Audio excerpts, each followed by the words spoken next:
I'm Rachel Kraft with NASA Communications, and I'm joined this afternoon by several NASA managers to talk to you today about how our progress towards launch are going. They are Dr. Lori Glaze, Acting Associate Administrator for NASA's Exploration Systems Development Mission Directorate, Sean Quinn, Exploration Ground Systems Program Manager, Chris Cianciola, Deputy Program Manager for the SLS program, and Howard Hugh, Orion Program Manager.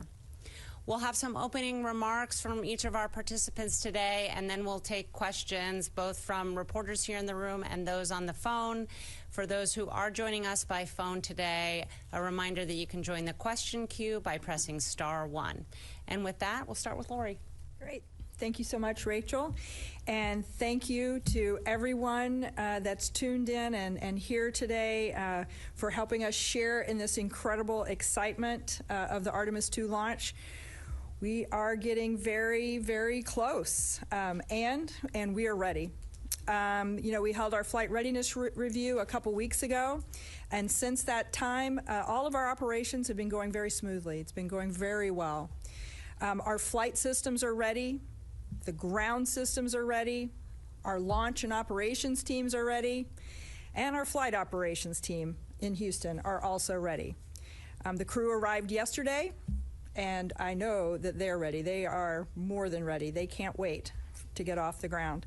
It was really terrific to see them, to see the crew arrive in Florida, where they'll be spending the next few days doing their final reviews of their procedures and spending some time with their families while they remain in quarantine. Tomorrow, our mission management team will become the primary decision makers regarding our readiness for launch. The team, the MMT team, will be meeting in the afternoon tomorrow to review the closure plan for the few open work items that came out of the flight readiness review to help ensure that we're ready to go.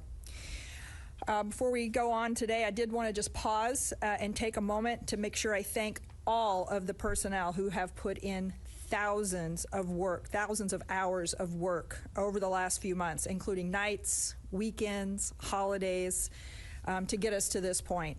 Without them and their incredible dedication to this mission, we wouldn't be here today. I also want to thank our program managers that are with us here. They have been overseeing a tremendous amount of work within their teams to prepare for Artemis II, but not only to prepare the hardware and the personnel for Artemis II, but they're now also at the same time helping to ensure that we're ready for the increased cadence of the Artemis missions that are to come, and so that we are ready for this increased cadence and the new flights that will begin in next year. And with that, I'm going to pass it over to Sean Quinn for EGS. Thank you very much, Lori. Well, first of all, it's great to see everyone. I appreciate all your interest in what we do. This week has already started to be an incredible week with the arrival of our Artemis II flight crew. You know, as they were pulling up into the airplanes, we could actually see the moon in the daylight, and it was really, really cool. Yesterday, we had an important meeting, our launch countdown pre-test briefing. This is like the last step before we get into the actual launch countdown, which will start tomorrow afternoon. And I will tell you that it was one of the cleanest launch countdown pre-test briefings we've ever had. And Charlie Blackwell-Thompson, our launch director, commented to me that, in all the years that she participated in shuttle launch countdowns, they've never had one that was as clean as this one, meaning we had no significant open work. All of our nonconformances were closed, and the team and the ground systems are absolutely ready to get in the launch countdown. The one thing we are watching is the weather, and we got our latest forecast from the launch weather officer from Space Launch Delta 45. And the thing we're watching is cumulus clouds, the thick cloud rule, and also winds. So right now we're forecast to be 80% go on Wednesday afternoon, so that's good.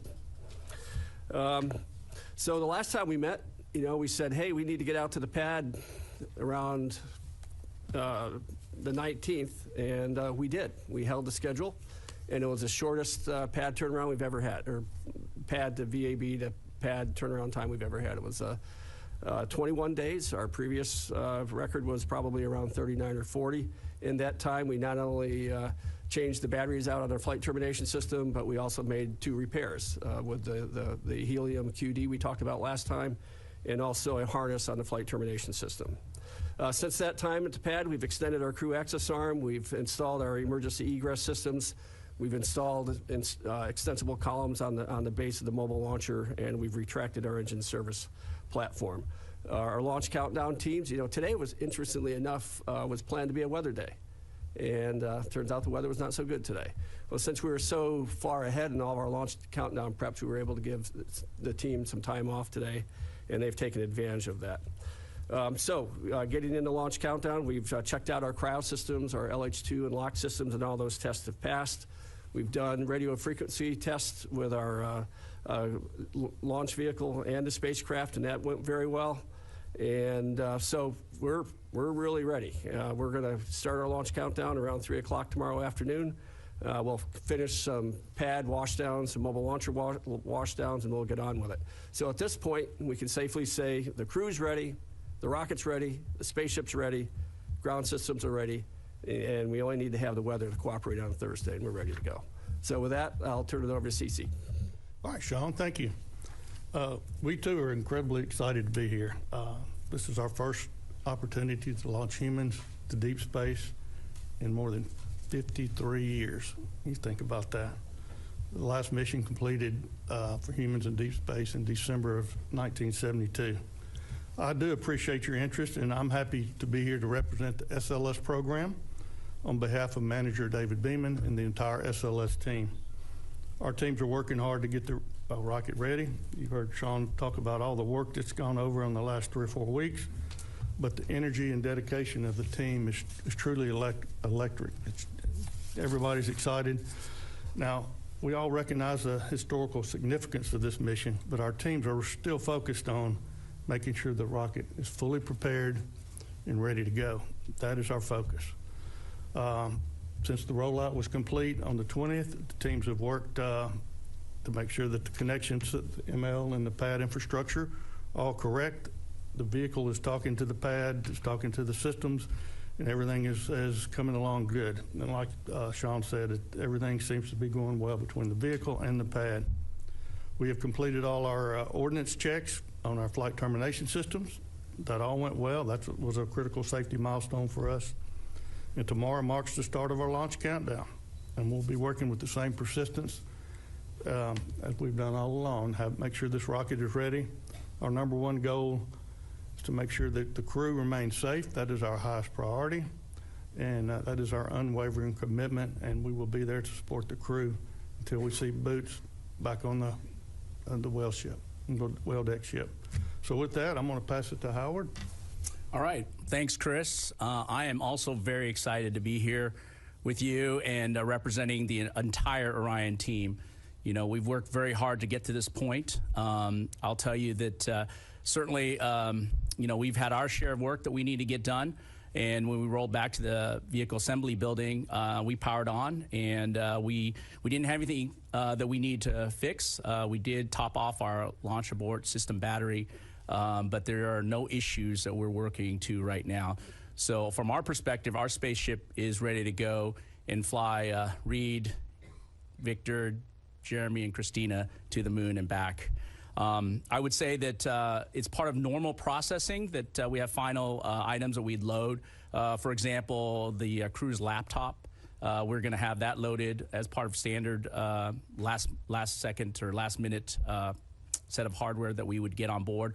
We'll bring forward the batteries for the cameras, et cetera. So nothing unique, very much standard processing that we need to do to prepare for the mission.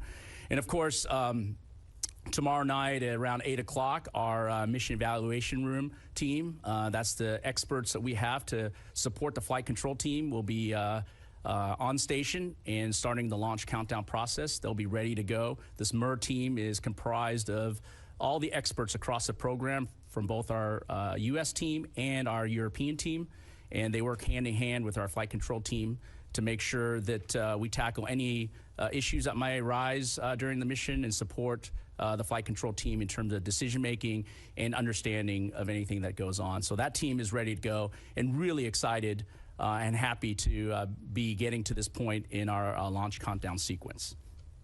Of course, you know, after Chris and SLS team gives us a beautiful ride into space, we've got a lot of things that we're looking forward to in the first 24 hours. We've got a perigee raise maneuver, we've got a apogee raise burn, and of course we've got our proximity operations demonstration with the ICPS. And it's really awesome time in terms of just from an old guidance navigation control background to see all that happen. And then, of course, along the way during the mission, we're going to be able to check out our first-time systems with the life support systems and our displays and controls. And our MER team, as I said, our mission evaluation room team, will be monitoring and looking at all the data very closely and ensuring that all systems are working before we commit to the moon through our translunar burn. So that's going to be a very important time frame, a very exciting time frame. We're looking forward to seeing what the spacecraft is telling us and operating in that relevant space environment. You know, I would say that, as I said earlier, that the team is certainly poised and ready to support the mission. They're very excited. We've worked many years of testing, verification, validation, and of course, final checks of the systems over the last several months to ensure that we're ready to go. And on behalf of the entire Orion program team, comprised of experts from the U.S. and from our European partners, we're excited for this mission. We're ready to go, and we look forward to a successful, almost 10-day mission around the moon and back. So thank you. All right, it's time now for questions. We will start here in the room and then go to the phone. A reminder for those on the phone, you can press *1 to get into the question queue. If you don't mind limiting it to one question apiece, and let us know who you'd like to answer that question. And with that, we'll start here in the front row with Marcia Dunn. Hello, Marcia Dunn, AP, probably for you, Lori. NASA's just rolled out this big moon base plan, and it seems to me that puts extra pressure, extra attention, so much extra on Artemis II to do well. What's your take on that? I mean, not perfect, but like so much is riding on this mission now that perhaps wasn't before. Could you talk about that? You bet, Marcia. I think there's always been a lot riding on this mission. On Artemis II, we've always recognized from the beginning that the future of the Artemis program, the first major step with crew, is the Artemis II mission. You know, we completed Artemis I, we demonstrated SLS capabilities, but Artemis II, where we're really testing out the capabilities of the Orion system, environmental controls, there's always been a lot riding on this mission.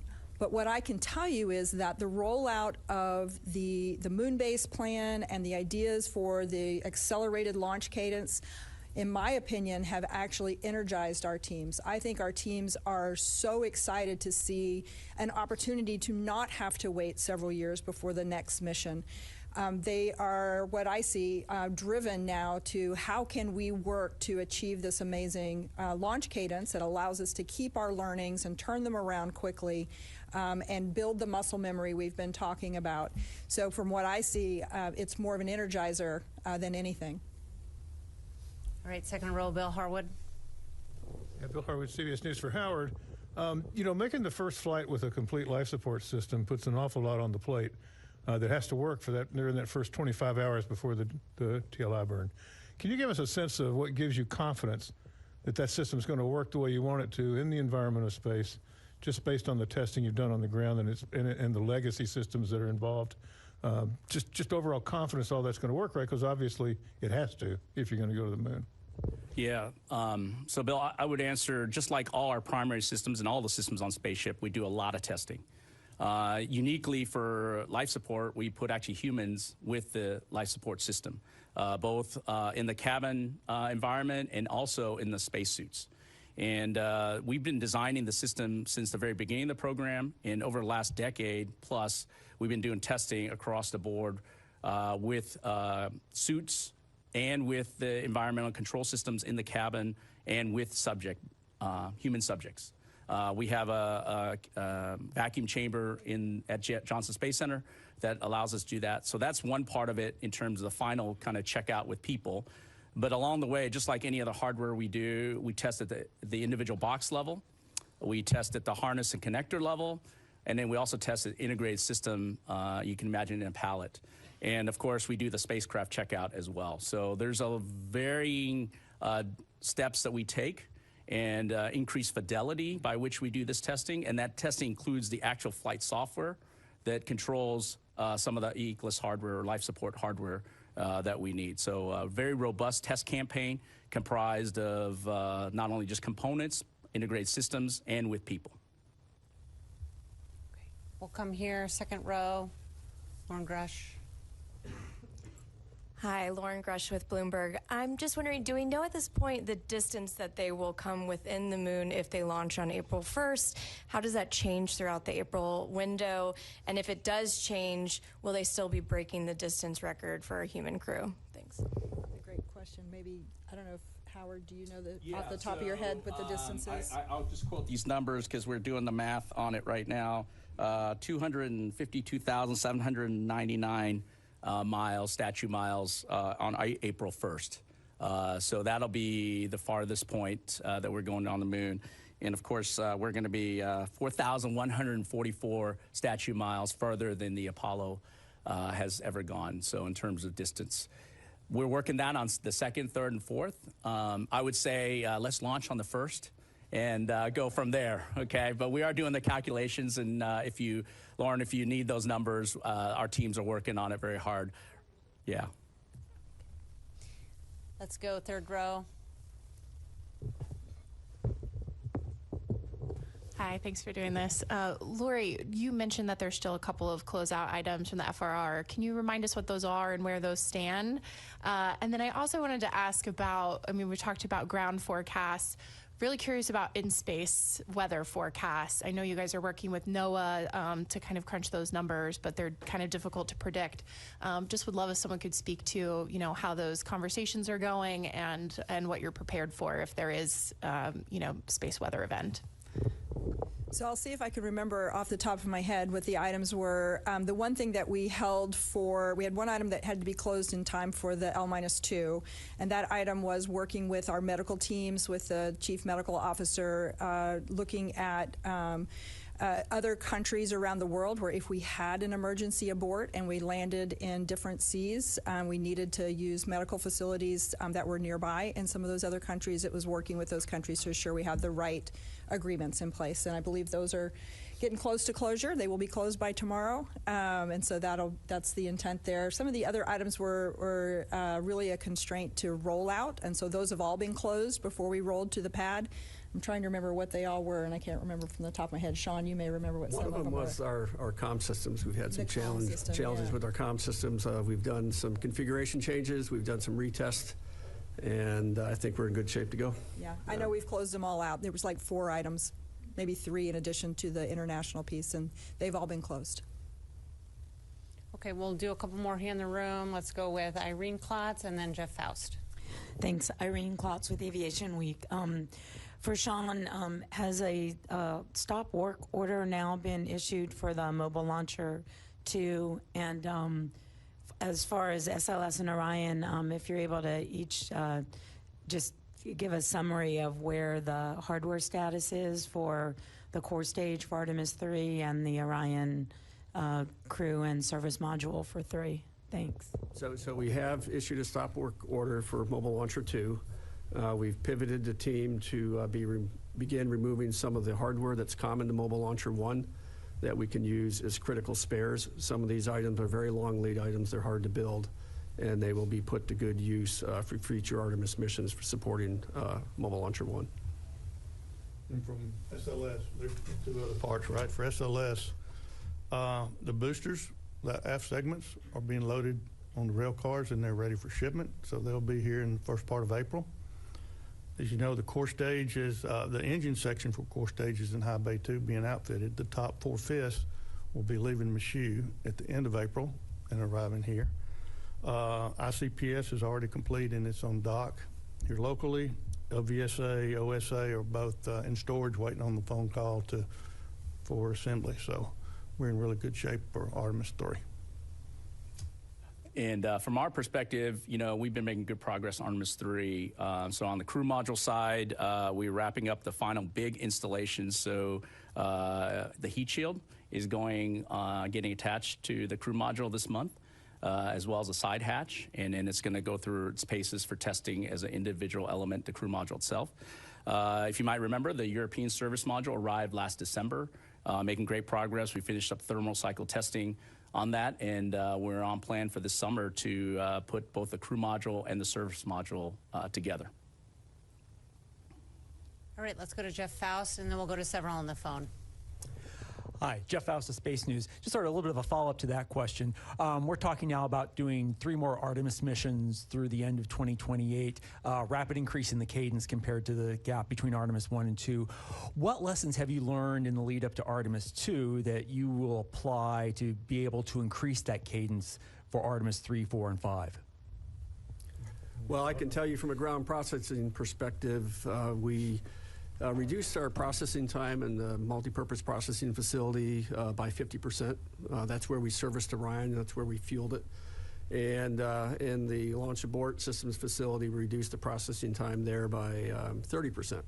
And so, you know, we've already started applying lessons learned from the Artemis 1 flow to Artemis 2, and that's why we're here today. That's why we're able to hold, you know, our February commitment to roll. And as far as getting ready for Artemis 3 is concerned, we are going to be challenged. There's no doubt about it. But our team is energized. They're fired up. They look forward to the increased launch cadence. We'll do, you know, we've already started collecting lessons learned from Artemis 2 processing as well. And, you know, there'll be probably some, you know, we'll probably have to staff up a bit. We'll have to, you know, go to different shifting profiles. We'll have to leverage, you know, the Orion folks and the SLS folks during our processing flows to take full advantage of, you know, all the knowledge that we need.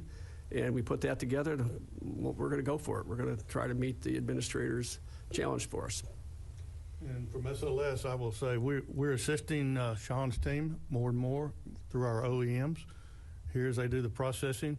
Before we even get here, we've upped our presence in the supply chain at our sub-tier vendors. We have engineers in the field helping these vendors work through their issues, building these critical parts.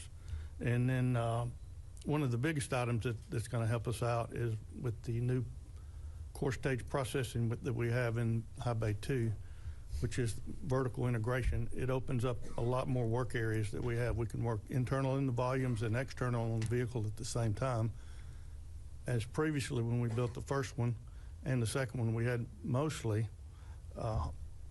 horizontal work, right? So the vertical assembly in High Bay 2 has been a big enabler for us. Okay. Yeah, I think from the Orion perspective, you know, even before this announcement, you know, we are very much geared towards trying to build our spaceships faster. So the investments we made over the last couple of years not only increased more infrastructure in the operations checkout facility, which is where we build and put together the Orion spaceship. We increased in the infrastructure there, including ground support equipment, including our gantries, things like that, to enable us to build 2 spaceships in parallel. And that was already investment. So I think doing that has helped us look forward in terms of meeting the administrator's challenge to get 3 Orions out the door as quickly as we can to support these missions. I think the other part that very similar to what Chris was talking about, you know, supply chain and our supplier base is very important.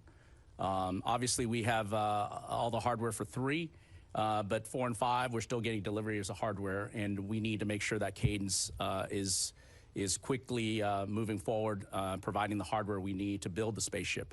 And that's something we're investing a lot of time in, very similar to what Chris described, by being in with the supply chain and helping them where we can. And just like the administrator said, I think it's really important for NASA to engage actively to enable this to happen as quickly as possible to support these missions. All right, we'll go to several questions on the phone. The first one will be from Joey Roulette with Reuters. Hey, thanks. Question for Howard or Lori. On the last call with the astronauts, we were talking about the the manual control test with Orion, and I was wondering for Artemis 3 if the prox ops is going to need to be manual or autonomous or a little bit of both. How is that going to play out for that mission? Thanks. So I'll take the first part, and then we'll kind of hand it over to Howard if he has more detail. I will tell you that our teams are actively working right now to really better understand the mission profile for Artemis II.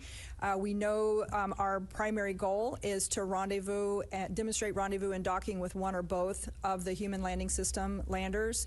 I expect details of exactly what those look like will be developed over the next month and maybe a little beyond that as we really refine what those operations look like.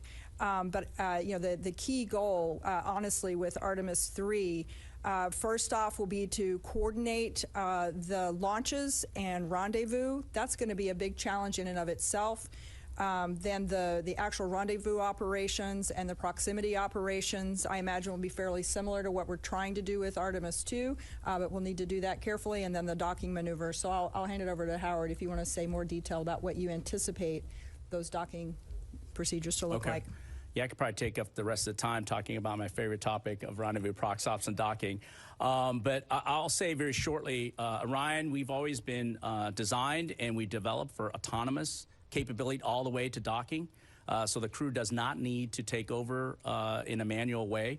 But in the heritage of the shuttle program, where the crew members would take the stick and fly what we call being on the docking axis, so they're right aligned with where the docking mechanism and where the hatches are, and depends on the distance. I can't remember the shuttle time, but for us, it will be something we'll talk with the flight operations team and the crew, whether they would take the stick and finish the final approach and docking, the physical docking, or not. So that's important discussion, but more importantly, just like anything else, we want to make sure we understand our manual capabilities. And so the Artemis II demonstration gives the crew an opportunity to really, I would say, test drive the car. They get a chance to really get a sense of the feedback through the system of how the spacecraft performs. And that's going to be really important. And whether they need to or not for Artemis III, that's we can decide that later. But to characterize that, to understand that capability and what the spaceship can do and perform and the response it would provide is really important. And I think demonstrating that Artemis II will definitely give us a great understanding and buy down risk as we move forward to Artemis III and beyond. The next question is from Will Robinson-Smith with Spaceflight Now. Thank you for taking the time to speak with us today. Question for Howard Hugh, if I may. We heard from Christina earlier today during the crew briefing about the limitations of the suits as it relates to abort scenarios. But can you go into some detail and talk about, once you get beyond the TLI burn, specifically, what are the abort options for Orion if you need to make a maneuver that doesn't get you all the way out to the moon, but is more of a U-turn back before then? And then just briefly, what is the abort region weather looking like right now for a launch on the first? Thanks. Okay, I guess I'll answer the first question. I don't know about the abort weather, so maybe I'll turn to Sean to help me with that. We have a very capable abort coverage. You might hear a lot about the ascent piece, but I think you're talking about post-TLI or translunar injection burn that we would do. What we call those is, I would say, less aborts, but early return. And what you would do as we move out post-TLI, we have a capability to return back to Earth at along any point of the trajectory. And it's different types of burns. Certainly early in the mission, I think the first 36 hours or so, we'll probably do what I call turn and burn, which is you would not go to the moon. If there was an emergency, a significant emergency, which we would have to bring the crew home immediately, we would do that burn, execute that burn, and we've already done all the calculations. We know what we need to do, and so the crew come home safely. After that, it's probably safer at times from a time perspective to fly around the moon and come back and take that free return trajectory. You're not getting any more time savings, and you don't have to do another big burn. You're already on that path forward to hitting our entry corridor. And so I think that's where we will make a decision as a mission management team to determine how best to move forward. But we do have a continuous early return capability that we've already run hundreds of thousands of trajectories against and ensured that we are able to get the crew home safely. Yep. As far as launch abort weather is concerned, it's currently forecast as go on Thursday. We have 3 types of aborts that we could do right after launch. One is called a LAS abort, a launch abort system abort, where the spacecraft would land, fairly close to the launch site. And then a untargeted Atlantic abort, which would land somewhere across the Atlantic near Africa. And then abort once around possibility if we went into a single orbit and then come back down near our nominal landing site in San Diego. Our recovery forces are gathering as we speak out in San Diego. All the equipment that we're going to use for recovery is being loaded on the ship as we speak, and we're ready to go as far as our abort scenarios are concerned. Our next question is from Christopher Mick with the Hudson Star Observer. Thank you all for doing this today. I guess my question kind of follows up onto what was just mentioned. I know you don't have everything available at this time, but if the launch were to happen at the beginning of the 2-hour launch window on April 1st, can you talk about what approximately the splashdown time would be off San Diego? Ooh, I don't have that. We can follow up with you. We'll follow up. Absolutely. Once we do that TLI burn, it's set, but we'll find it for you. Okay, let's go back to several more here in the room. We'll come on this side here in the front row. Hi, Josh Denner, space.com. Are there any even minor technical issues or risk assessments that are still open that may pose a potential of pushing the launch into any, by a few days into this window? I mean, I'm going to jump in. You're looking at Sean shake his head no there. There's little things that we find as we go that we're working right there, but none of them are threatening the first right now. Yep, I would agree. I mean, we had a minor issue on our flare stack where one of our pilot lights don't work. We have 3 of them. One of them doesn't work. We're going to fix it tomorrow. But that's the kind of stuff we're talking about right now. And I'll take that any day. And the vehicle's quiet. We're not working anything? Yeah, we don't have any issues with working, like I said. Okay, we'll come to Philip Sloss. Hi, Philip Sloss. I think this is for Chris. Just following up on questions from Irene and earlier. It sounds like there's a lot of SLS hardware for Artemis III that's going to be coming to the Cape here this month, or April. I had one follow-up on that, which was when the 4/5 gets here, is the engine section going to be ready to do that final mate with it?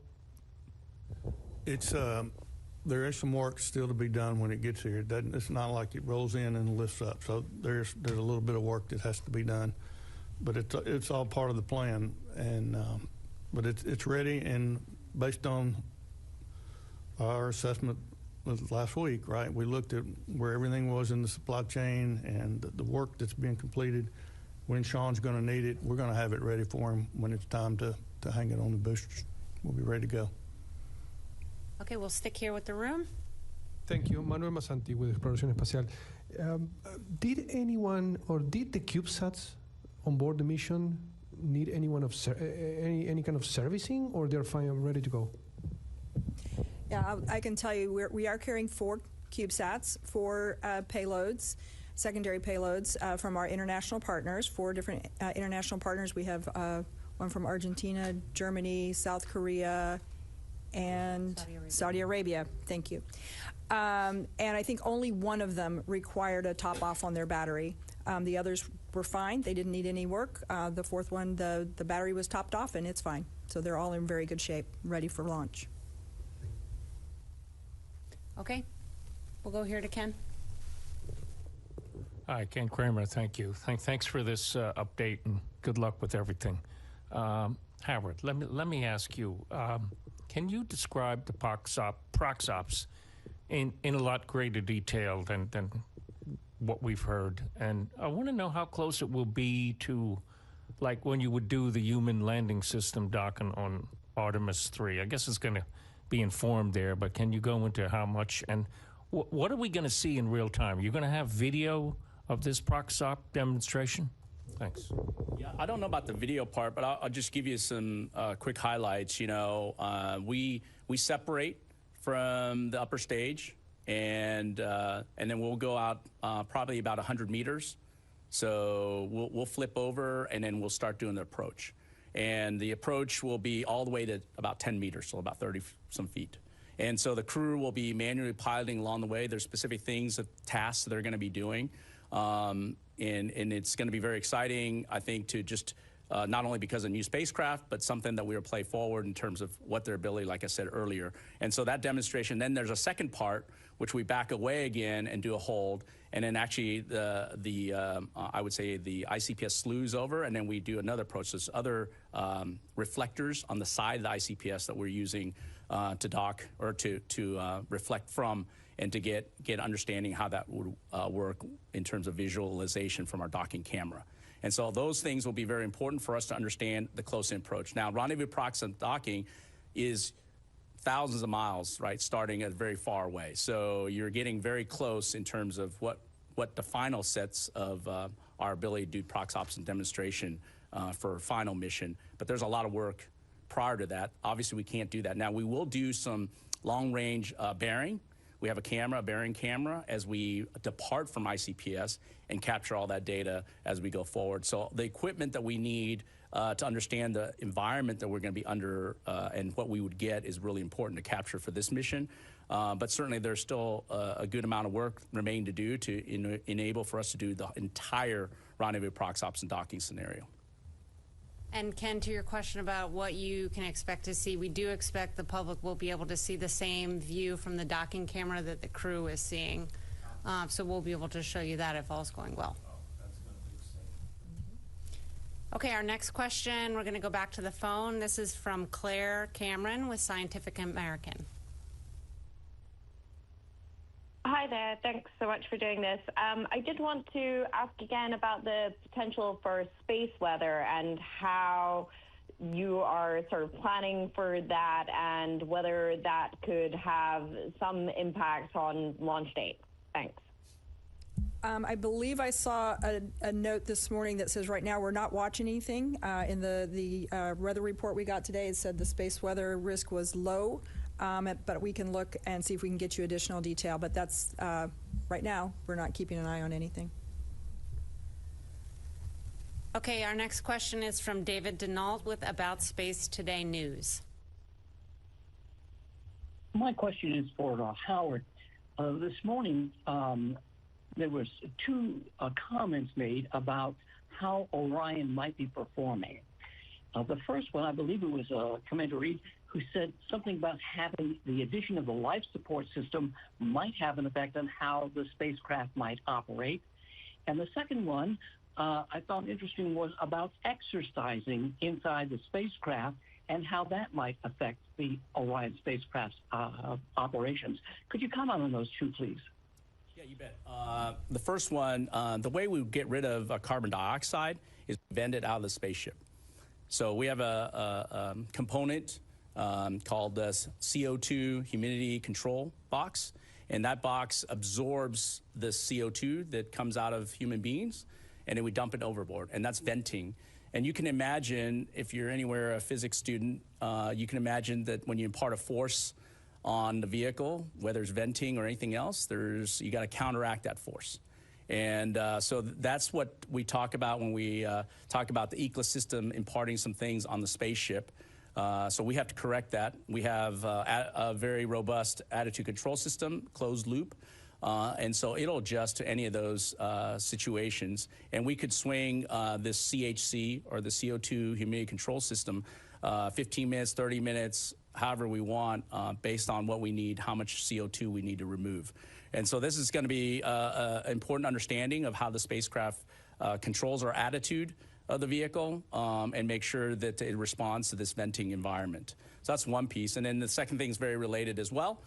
We have a flywheel. That's our exercise device. Think about, it's not exactly a rower. If you go to the gym, it's more than that. But you can see as in a rowing kind of motion, which is what they're going to be doing in space, you can see that there's dynamics involved in terms of the forces that are being applied from that motion. And those forces have to be counteracted from a spaceship perspective as well. So our jets, our reaction control jets, will be augmenting or dissipating any of those things. So that's going to be really interesting test as well. We're going to try to, I think, cycle through each crew member 30 minutes of exercise a day is, I think, our plan still. And then we'll have a lot of understanding of the dynamics. And it's really important that, obviously, as we go into deep space, that the human body gets to exercise. And we're learning a lot on this mission beyond what we have in Space Station. Space Station has a lot of great exercise equipment. You can't put all the treadmills and things like that on our spaceship. And so this flywheel is a really great exercise tool that we're learning from and utilizing as we go forward. All right, we'll take one more question from the phone, and then we'll come back into the room here. Our next question is from TJ Mascaro with the Epic Times. Good afternoon. Thank you all so much. Question for Lori and Howard. When we were talking to the astronauts, they mentioned an eclipse event if they launched on April 1st and 2nd. Can you all talk a little bit more about that, what you're expecting and preparing for? Sure. So I'll speak to it from kind of the exciting science part of it, and then Howard can speak to it from the Orion performance side of it. Yeah, I think it's going to be very interesting in this flight if we are able to launch on the 1st. The crew are going to get to have some pretty interesting eclipse opportunity to be able to look back at the disk of the moon with the sun being in eclipse. And I think from a science perspective, they'll be able to see the sun's corona. And I think it'll be really fascinating and a great kind of observation opportunity for the crew there. It's kind of I think going to be a unique thing on this one. Go ahead, Howard, you want to speak to the... Yeah, I think, I get questioned a lot. When are we launching?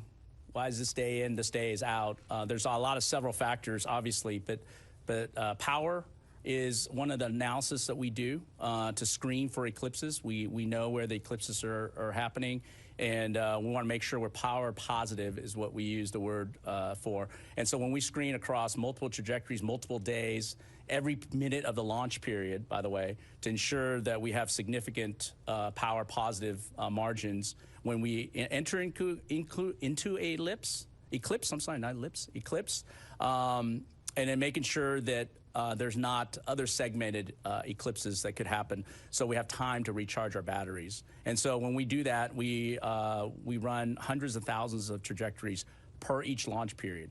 And so I think many of you ask, when can we launch? A lot of that work across multiple launch periods are being done by a really great team, and we look at all the power and any abort cases as well. Also, when we have abort trajectories, we will also have eclipses. So for both nominal and abort, for the April 1st to the 6th, we've got power positive margin. And so that's why we can say that we can fly these missions with confidence. All right, we'll come back into the room. Let's go over here to Marcia, and then we'll come to Josh.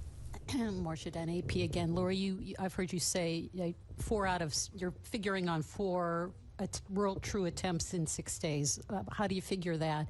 And a countdown question, if it's just the weather and the rocket's sitting on the pad for 2 hours and doesn't go, if it's just weather, can you turn that around in 24 hours and try the next day? So I'm going to talk to just a little bit, and then I'm going to hand it to Sean because he can probably give you more detail. So we have 6 days that each of those 6 days, the 1st through the 6th, are viable launch days. But we do need to, if we do a scrub, there's at least 24 hours to turn around. And in some cases, we need to replenish some of the gases and things that we need to fuel the spacecraft and run the spacecraft. So those sometimes we'll need to do a 48-hour scrub. So if you take the 6 days that we have available, if some of those are 24 opportunities and some of them are 48-hour scrubs, we think we can get up to 4 launch attempts within that 6-day period. Sean can speak more to the resources that are required and what drive the 24 versus 48. Yeah, as part of getting ready for Artemis II, we actually installed a new 1.4 million gallon hydrogen dewar. And so that enables us the 4 launch attempts that Lori referred to. Whether it's a 24-hour scrub or a 48-hour scrub really depends on the reason. It depends on what the hardware problem was, or when we scrub in the launch countdown. So if we're real late, that means we're using more hydrogen. We're bleeding off more hydrogen. If we scrub early, we're not bleeding off as much. But we're prepared for a 24-hour scrub turnaround for just about any case. So if it's purely weather? Yeah, if it's purely weather, we can hit a 24-hour. Okay, we'll come here. Let's wait for Mike to come around. Yep. Hi, Josh, dinnerspace.com again. Howard, this one's for you. You mentioned Orion's attitude control system, and I know there's a demonstration of the 2 different attitude control modes during the mission. Can you talk about the differences between the 6-degree and 3-degree of freedom configurations, and which scenarios, both of them, are sort of advantageous over the other to be used? Yeah, wow, that's a very good question. I wasn't expecting that. Okay, so back to guidance, navigation, control. So 6-degree of freedom allows you to obviously do X, Y, and Z and translate as well. So for us, we're always in the 6-degree of freedom configuration. That gives us the fine control. If we needed to, we'd go to a 3 degrees of freedom to clean it up if necessary based on the RCS configuration. But in general, and then we're going to do a test of both, right? Our ability to control the spacecraft is really important, and our ability to have a closed loop control system that allows us to do both, and a jet selection logic along with that. So we have multiple jets that we can use to fire together in combination is really important as well. So all those things are part of our, I guess that the answer is yes, we're going to do both. Yes, they're very important, but in general, 6-degree of freedom is the control mode that we would generally want to be in. Okay, we'll go to one on the phone. We have Micah Maidenberg with the Wall Street Journal. Hey, thanks, Rachel. Maybe for Lori, could you remind me just about the role of the prime contractors at this point, specific to SLS and Orion? Like, are folks from the companies actively working with NASA teams right into launch, or is it more they're on standby if something comes up? Some color there would be great. Thanks so much. Yeah, thank you for the question, Micah. In fact, I'm really excited to answer this one. We are still working very, very closely with all of our prime contractors. In fact, the issue that we had that required us to roll back to the VAB, the helium quick disconnect connection there, was a great example that showed our NASA teams and our contractor teams from Boeing and ULA and from our ground system contractor teams and our NASA teams all working together as one team. It was fantastic, and it's great to see we're just trying to solve the problems and get the work done. So we are working really closely with our contractors, all the contractors and the NASA folks, including the folks from Boeing, Lockheed, ULA, Northrop Grumman. We're all in there together, and there's more as well, but we're all in there together. And when we get questions about how are we going to turn around faster and be able to implement the accelerated plan that the administrators rolled out for Artemis 3, 4, 5, and beyond, I think this is the way we're going to work together in the future, much more closely and more integrated and more collaboratively with these integrated teams. So it's been a great demonstration here. Okay, let's go on this side to Lauren Grush again. Hi, thanks for taking a second question. I'm just curious, what, if any, flexibility do you have with the biggest maneuvers that you have planned in space? For instance, if a burn doesn't happen exactly at the right time, is there any wiggle room, or are there just some maneuvers that have to go off as planned or else they can't happen? Thank you. You want me to take that one? Yeah, why don't you take that, Howard? So all our burns that are on Orion's side, obviously including the translunar injection burn, we have a recovery plan. So 2 things could happen. One, if your main engine cuts out, so we have our auxiliary engines that would go forward. We also could do a replan of that and continue that burn as well. So that's there. We certainly have covered all the other burns. There's one burn that's we call critical that must be done. It's our return trajectory correction burn 3. RTC 3, it's about 5 hours before we hit entry interface. That really corrects and makes sure we hit that corridor, which is really important, obviously, for making sure we can get the crew home safely through the Earth entry point. And so that's our only burn that is critical. The rest we can replan, I would say, and clean up as necessary if we do not get a full burn off. Okay, let's go to Bill Harwood next. For Mr. Quinn, I'm a little confused on the recycle options. I thought if you gassed it up and got late in the window, you couldn't do a 24-hour turnaround.